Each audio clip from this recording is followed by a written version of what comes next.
Hi friends, welcome to Soaring Through Chaos. As always, the reason I do these sessions is because we are in the midst of a pretty chaotic time, the pandemic. Of course, on one side, there's the risk of loss of life, there's the risk of diseases and losing or seeing our loved ones in pain. On the other hand, there's also the risk of losing jobs. I just found out today that one of my dear friends lost a job, and along with that, the visa and all the complications that go with it. So there's also the divisiveness it has created, us versus them. But amid all this, there's hope. There are people who have been bringing people together, bringing meaning, a sense of meaning to their lives and to people around them. And one of them I met last year is Yuvraj Gohil.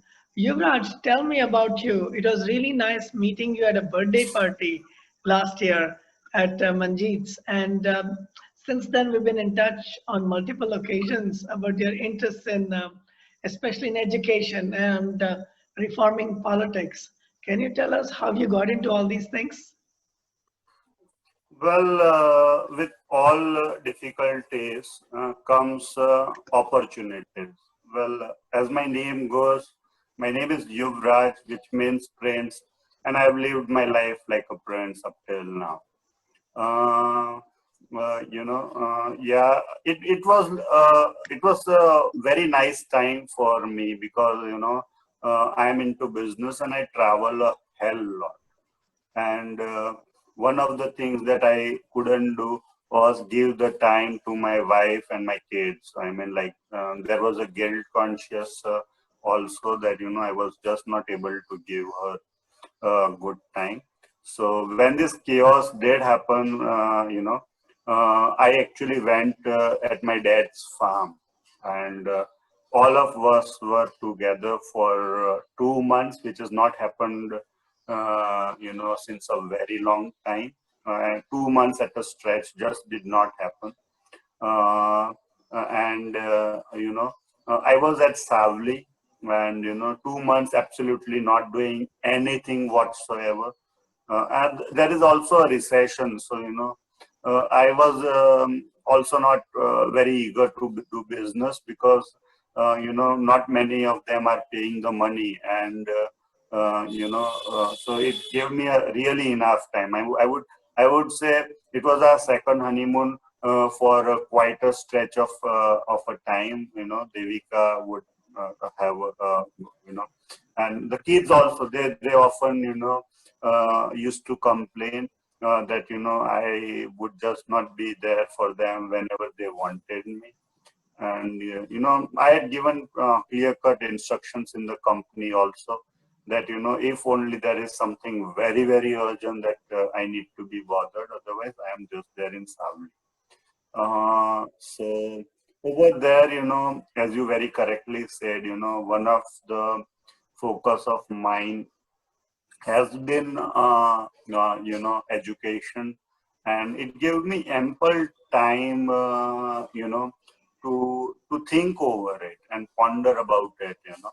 One of my very big drawbacks has been corruption. I am zero tolerance to corruption, and in business somehow it just comes into the system, right?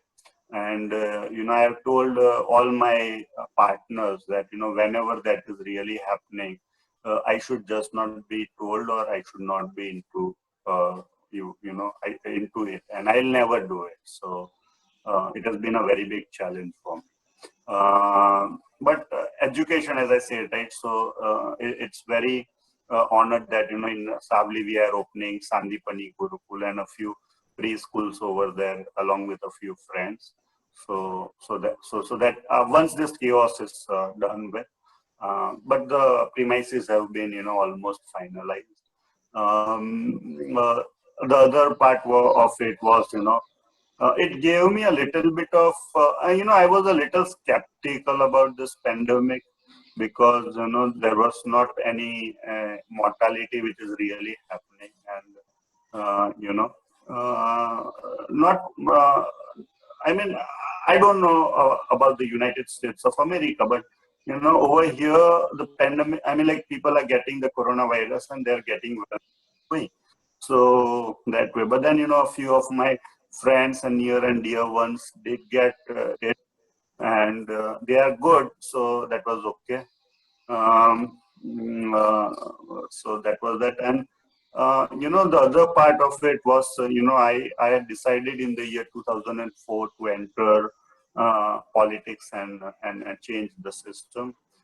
This also gave me first-hand experiences with people living in Savli Vidhan Sabha, and it also actually put me on 1:1, where what kind of problems are really happening in Savli Vidhan Sabha, and somewhere down the line, it pushed me that the elections that are coming in 2022 to move forward and take the first plunge into the system that I need to enter to change the system. So currently, I'm in touch with many of the sarpanches and many of the downtrodden and kind of understanding. So we have also started something called Note B, Vote B, because I am totally clear that I'm not going to invest my money.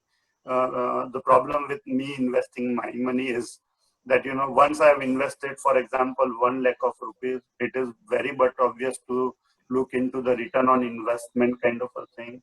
So I have started something known as Note B, Vote B. So people would give 10 rupees as the rupee. And 10 rupees is very nominal. Absolutely anybody can probably give. And I'll be accountable for it, and I would never be looking at the return on investment kind of. So yeah. Yeah. So, sir, what I find interesting is that everywhere you go, especially in India, but I think it's a global phenomenon. People talk about the challenges in education, how bad the education system is. People talk about how bad the political system is, corruption is. And then we just say, oh, there's nothing we can do. And then we continue with life. You seem to be different. You have taken steps in education. You already have a preschool, and now you're looking at a larger school with more students. You're also not just talking about the corruption and the pain and the rot in the political system. You said, okay, I'm going to put my money where my mouth is and stand for elections. What prompted you to do that? I mean, did you start off as a politician? Did you study politics or education? What was your background before you got into all these things?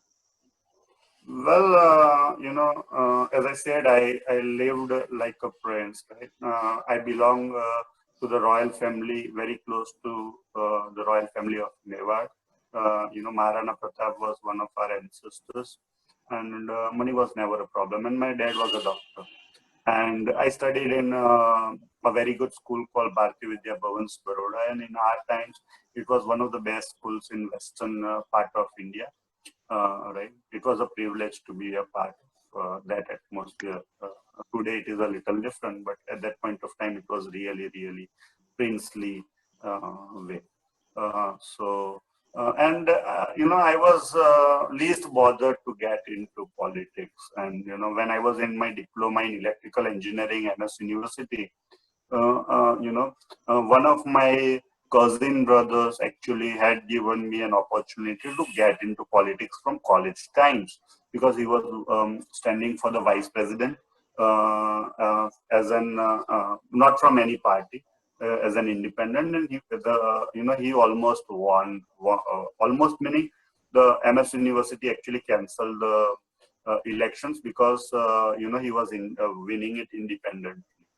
But Wow. having said that, and I said, no, that is not my cup of tea.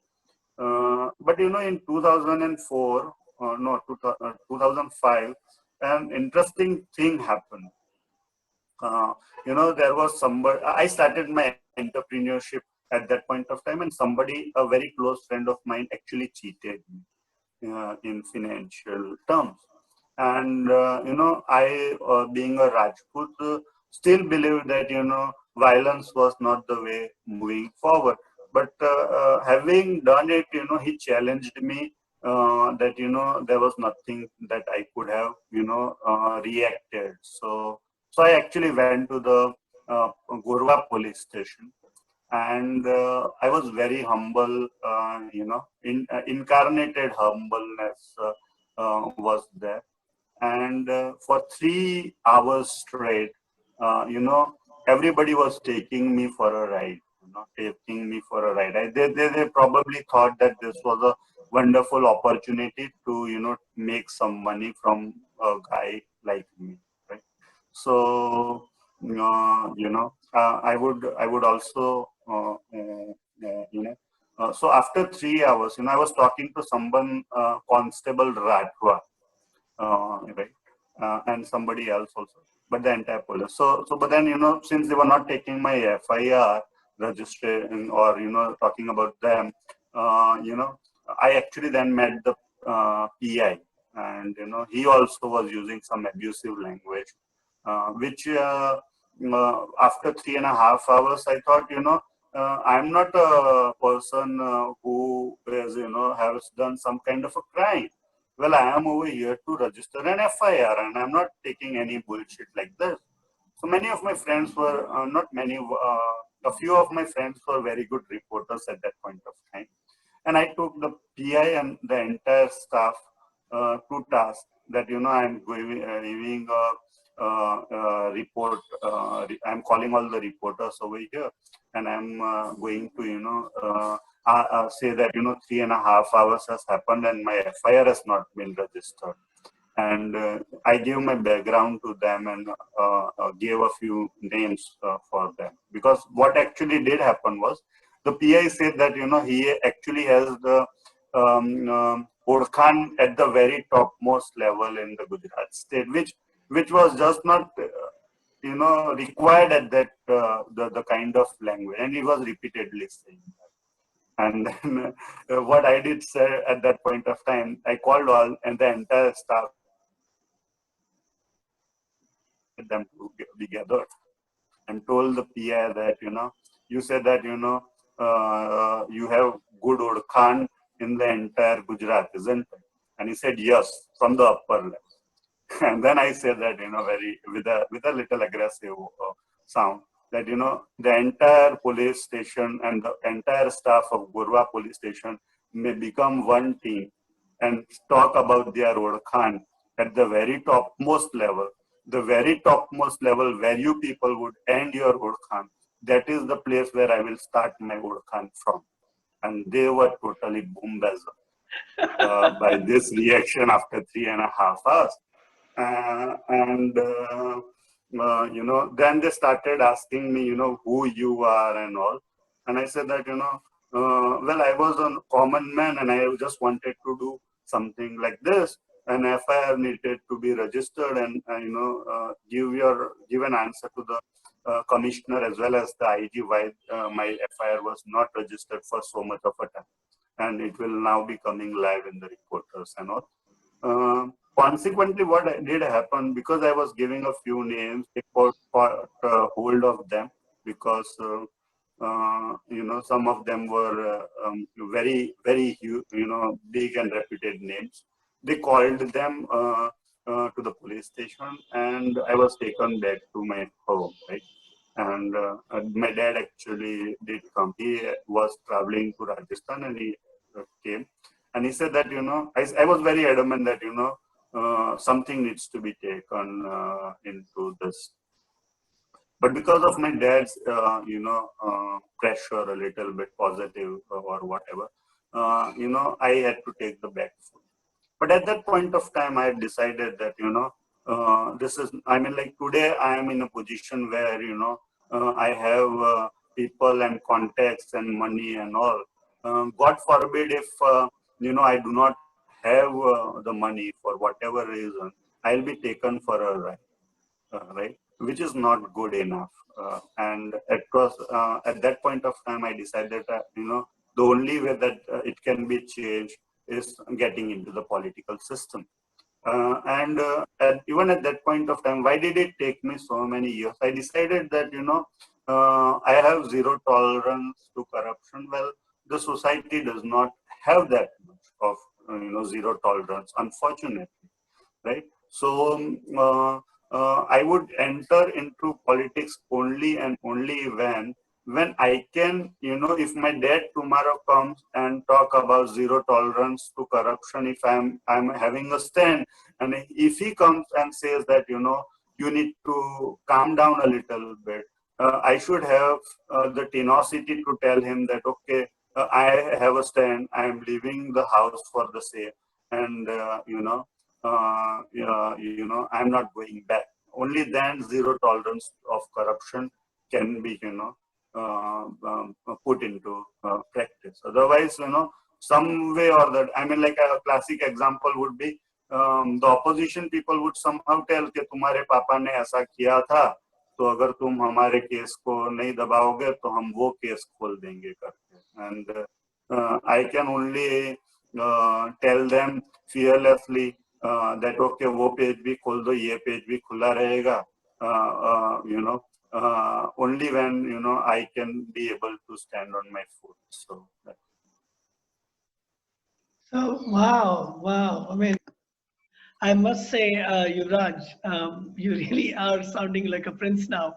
Most people, including me, have seen this level of corruption everywhere, especially in India, especially in when you get stopped by like a traffic police, and it's happening everywhere right now.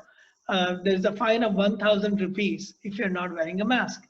But when the police stops us, they don't just say, okay, I'm going to write your ticket for 1,000 rupees. They actually ask for a people ask for a discount, and then there's a haggling that goes on, and they pocket the money. It's a very common phenomenon to the point where I'm sure everybody, including our Prime Minister, knows it. People have been working at it. There are many ethical people who are saying we don't want this, but it's gone deep into our DNA. How do you think, or where do you think we should start? I know you're standing for elections, or hopefully you are. Where do you think we as common people can make a difference? well, to be very honest, the DNA can only now go into the next generation. We are so corrupted that we tend to even tell others that it's okay to get corrupt. It's only when we take sides on the corruption depending on our situation. Very true. We talk about when it comes to me and I'm supposed to pay 1,000 rupees,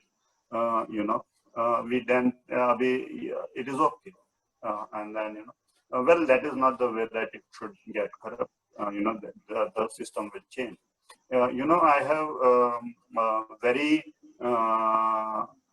very strong thing about the reservations. And one place where reservation can just not be allowed is the police system. The police system and the traffic system. Well, although it has changed, it needs a drastic scenario. The people who the people. I mean, like there was a case which happened in the Surat.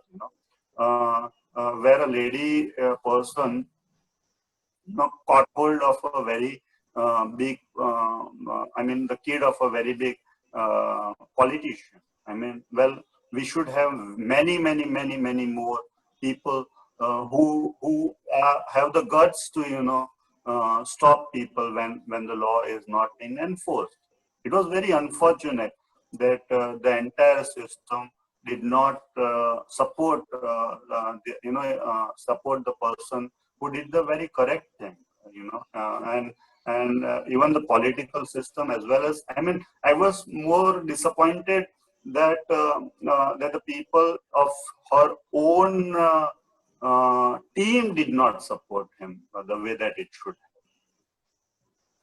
Wow. And this is exactly why a lot of us hesitate. And I know right at the top, there is the intention to clean up the government. At least there has been a lot of talk about it. Yeah, and I've seen that corruption has also gone into the education system. It was a lot better 30 years ago, 35 years ago when I was in school and college.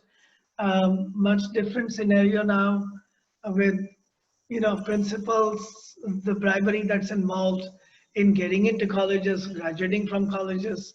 It's just not a dependable system anymore. But again, it's easy for us to criticize.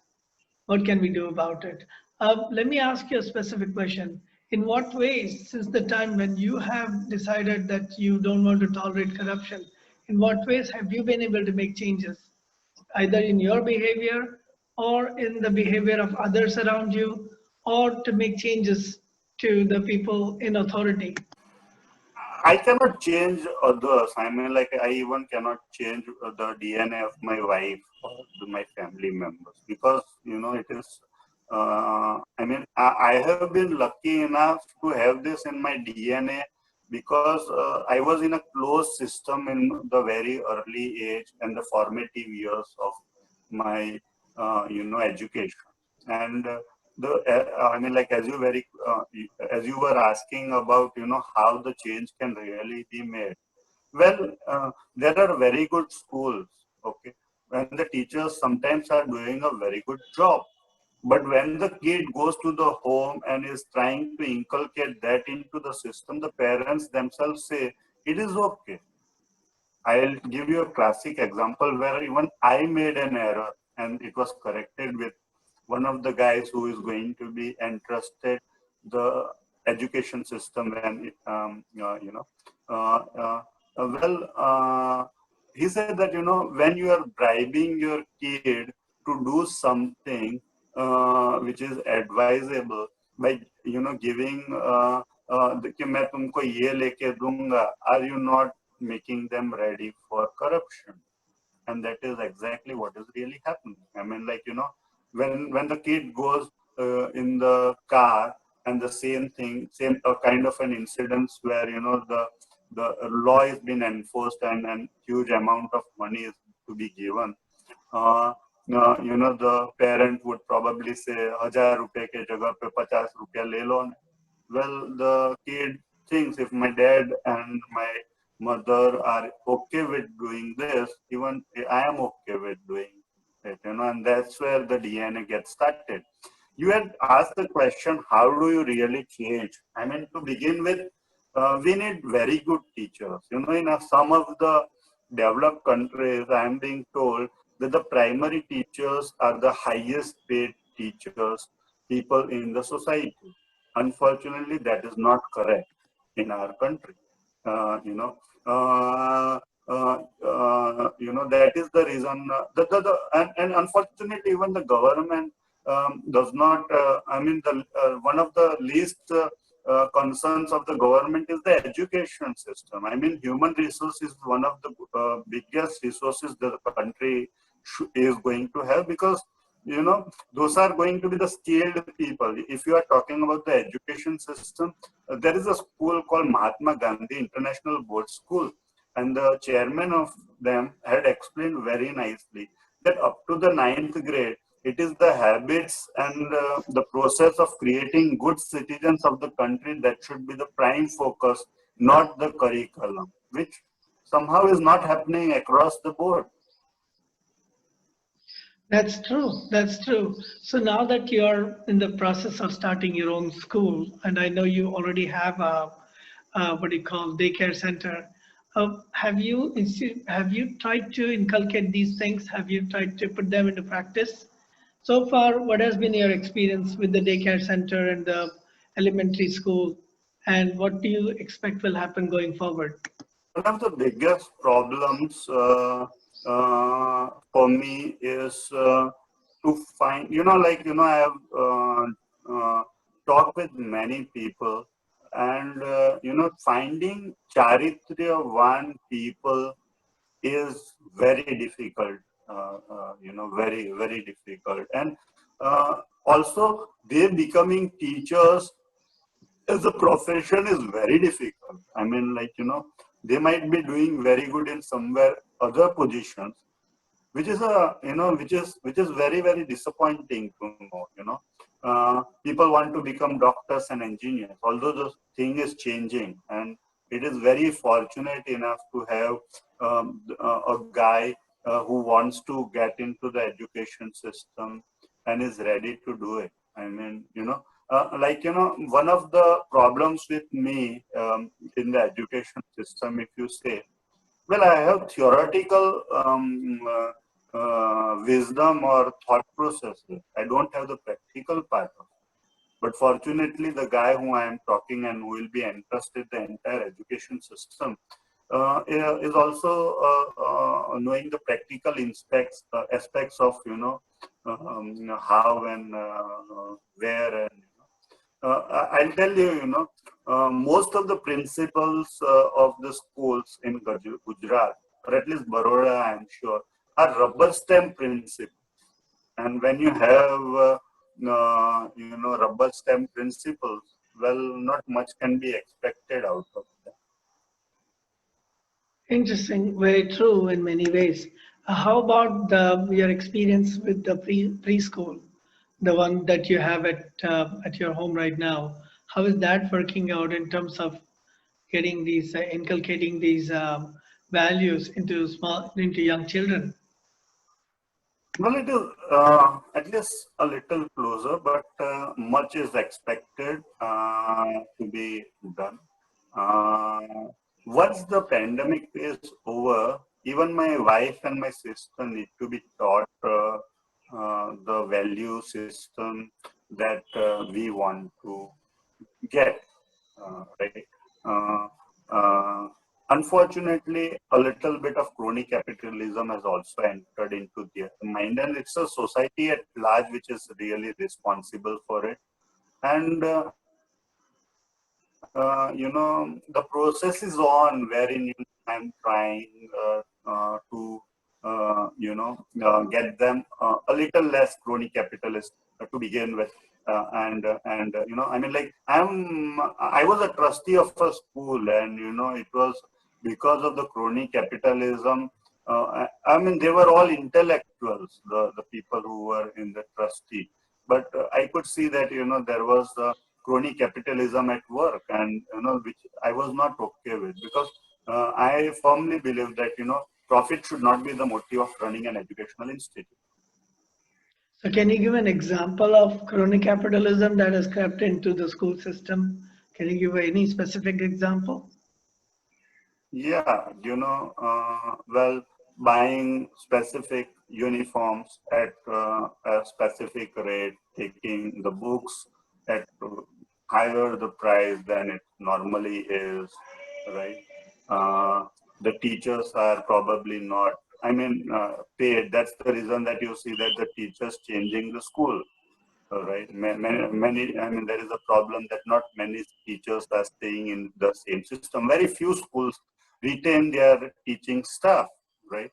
The quality of the teaching is not the priority. I'll tell you, when I actually went to take admission for my kids, the first selling point of many schools was centrally air conditioned.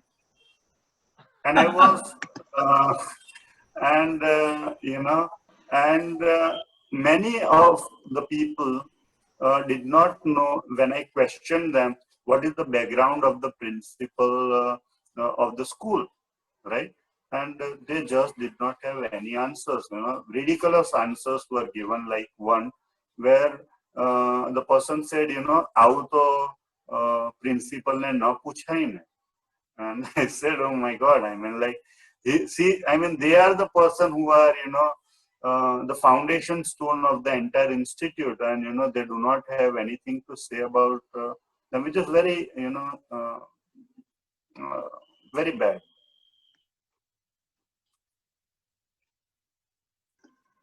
And as we were So, speaking, there's a lot of noise and a lot of commotion going on, and we take it for granted that that's just the way it will be. Somebody whistling, and absolutely, absolutely. I yeah, mean, if the roads are not good, and if we do not complain, there is a saying in our Gujarati, માંગ્યા વગર તો mummy પણ ખવડાવતી નથી. So, and if you are okay with everything that is going around, it is not the government who is to be blamed, it is you who is to be blamed. Like I'll tell you a classical example. At that point of time when I decided to, the Gorva incident, Gorva police station incident, I actually told my dad bluntly that, it is just because you people did not take a stance that these jokers have actually got into the political system, right?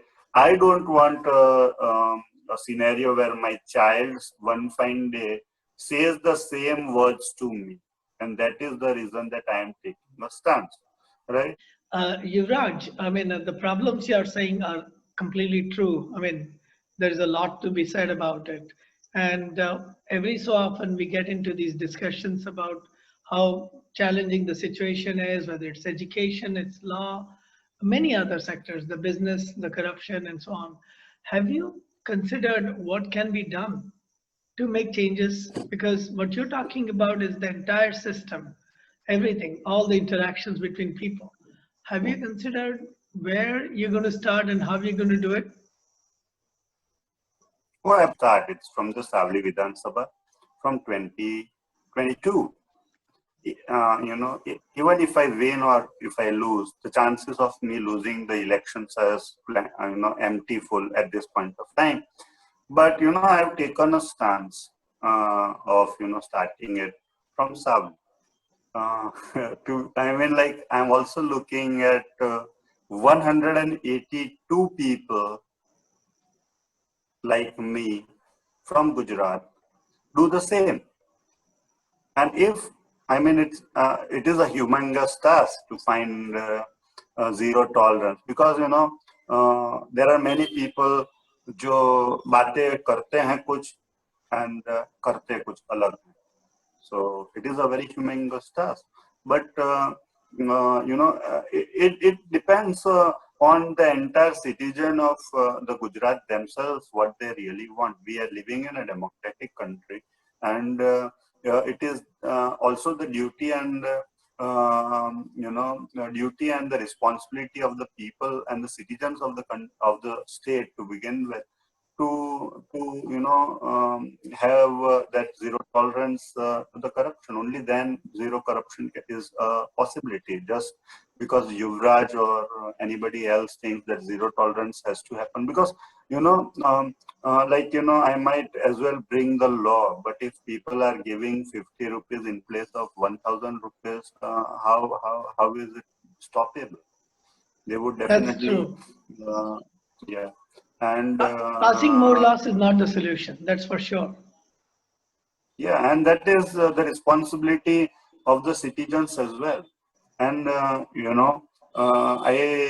am being told that Singapore is the most non-corrupt,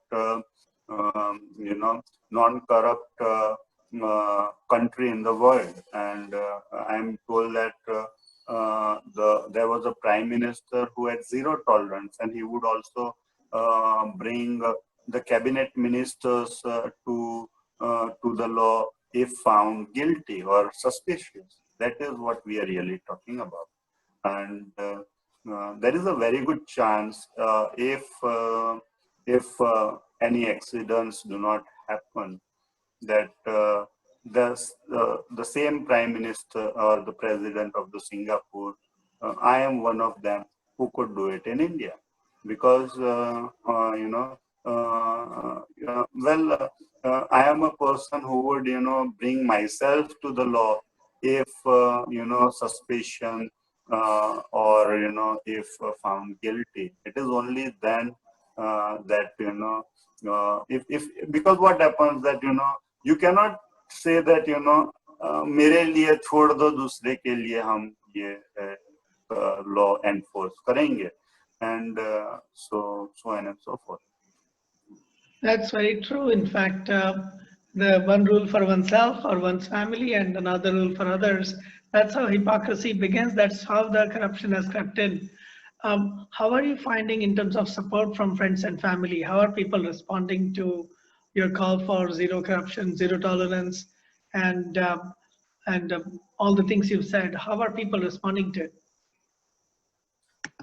Well, it is again, as I said, there are a few people who are skeptical about it, right, and rightfully so, because they haven't seen, when Yuvraj emerges, is what really would really happen.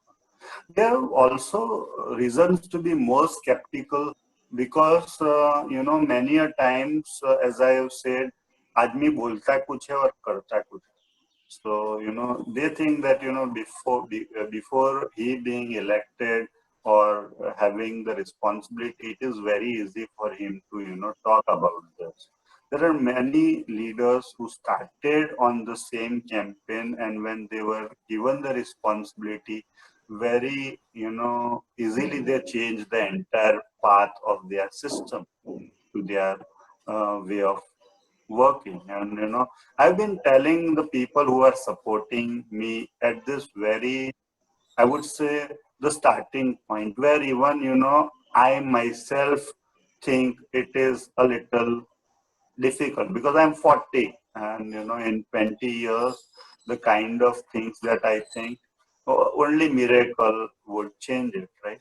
But I am telling the people who are supporting me today at this very initial, or who have faith that something can be done from me, uh, that you also need to be very critical at the point where I would be there would be a way of Yuvraj in the years to come, because I am a person who would be walking the talk, and if somehow at some point of time I become weak enough and do not walk the talk that I really say, even if you are alone, and you know that I have not been walking the talk, do be very critical in that level that the sound comes to me, that and I've been fortunate enough that only very strong people are supporting me. Yeah, I can So see that. I can see that. No, because you're challenging common sense. You're challenging the notion that nothing can be changed. We are so entrenched in thinking that nothing can be changed that क्या बात कर रहे हो, like you're making all these idealistic statements is the most common response. Even first time I talked to you, I was like, I would love to hear you, Yuvraj, and what you're saying makes sense. But are you sure? How serious are you? And the more I've talked to you, the more I know you're serious about it. And honestly, some of us who are behind you, we want you to. It is amazing. It's an honor to have a friend like you, because it's much easier to blame the system. It's much easier to criticize than to stand in front and say, I'll do something about it. And I know that in recent times, the politicians who have come into power, they all promised, and some of them have even executed in terms of making changes to the system. And I hope it continues, and that's how democracies grow. Do you have any last words of wisdom? We are still in the middle of the pandemic, a lot of suffering out there, a lot of confusion. How would you suggest people stay calm? How would you suggest that people find meaning in their life and the resources that they need to be able to sustain themselves? Any suggestions on that? yeah, it's very interesting that you actually brought up this point. Uh, you know, during this pandemic, it has helped me a lot. Uh, you know, uh, Gandhiji said very nice thing, which we all need to understand, that there is always resources for the needs. There is no resources for the greed. So, what change it actually brought, because, as I said, I am into business and I travel a lot, and vitamin M, always, you need more and more and more and more and more and more. And, you lose out on many things, like the family and all. And what this pandemic did for me was, slow down a little bit, and you have the resources for the need. The grade would just not end. So why not enjoy the need that you have today, right?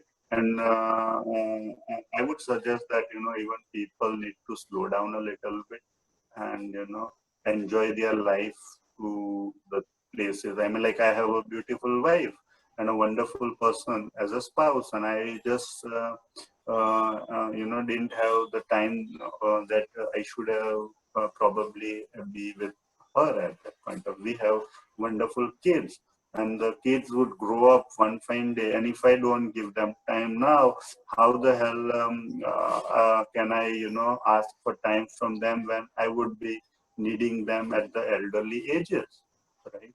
Uh, so that was one. And, with regards to the pandemic and all, well, the health services. The third part, which requires a hell lot of challenges, is the health services. It is in a very pathetic scenario. I mean, the government hospitals that you go are not having. I mean, like, why the hell the government is taking the taxes when they cannot even offer good health services, quality good health services to the people or the citizens of the country. Yeah, there's so much more to be done. And yeah, it's easy to get into the rut of saying how many things are broken.